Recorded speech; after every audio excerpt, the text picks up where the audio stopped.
ஒன்றிய நடுவர் அரசே, ஒன்றிய நடுவர் அரசே, செம்மொழி தமிழை சீரழிக்காது, செம்மொழி நிறுவனம் பெரும்பாக்கத்தில் இருத்தல் வேண்டும். செம்மொழி நிறுவனம்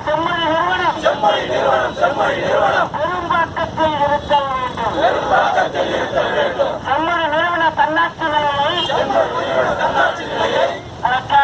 குறைக்காதே. செம்மொழி நிறுவன தற்காலிக பணிகளை நிலைப்படுத்து.